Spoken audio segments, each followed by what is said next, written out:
What do you think man's greatest enemy is? So you're referring to one of the episodes I did. So with respect to the sexual marketplace, his greatest enemy is cowardice.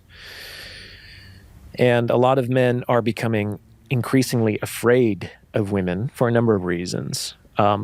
They're becoming increasingly afraid because of the Me Too movement, and they're afraid of being perceived as sexual predators. They're afraid of being recorded and embarrassed and canceled as a result of their sexual attraction to women. And to be fair, men can be unintentionally creepy or weird about communicating that sexual intent to women. Mm-hmm. In my experience, having approached thousands of women in real life, I've never had a woman take offense at that, but I think it has to do with the way that you approach a woman as opposed to like what exactly you say or do. Right. Okay. So there's that, is that men are afraid of approaching, and they're also, I think, increasingly afraid of taking a leadership role in their relationships. What do you mean? I think that because of the way that they've been raised in our culture, men are raised to think that a marriage or a relationship should be an equal partnership, like the 50-50 relationship. Men were raised that way. Women were raised that way too. Got both sides. Yeah. And I think that when men try to exercise that, they're trying to give women what they think that women want.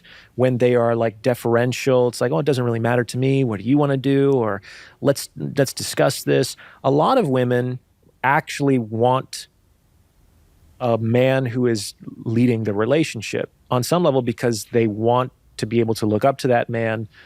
They'll feel safe to the extent that they're confident in his competence to direct the relationship.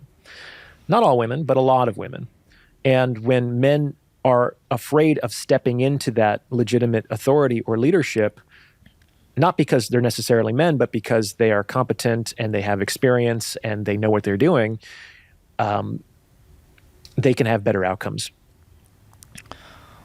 I think it goes back to the thing you said around how, the ideal situation would be if the woman looks at the man like it's their job, because they're looking up at that point. And it sounds like in that scenario, the man is able to lead better.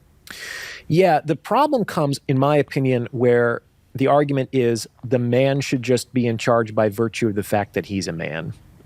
Like if I were a woman, I would probably have a problem with that. That would be hard for me to deal with. Mm-hmm.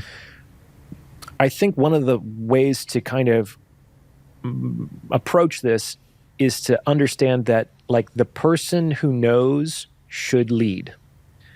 And it behooves a man to know.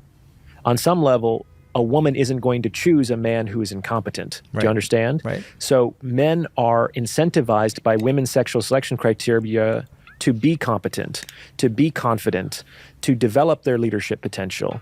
And it's by virtue of those developed traits or characteristics that a man can legitimately be in the position of leadership, not just because he has a penis. Right.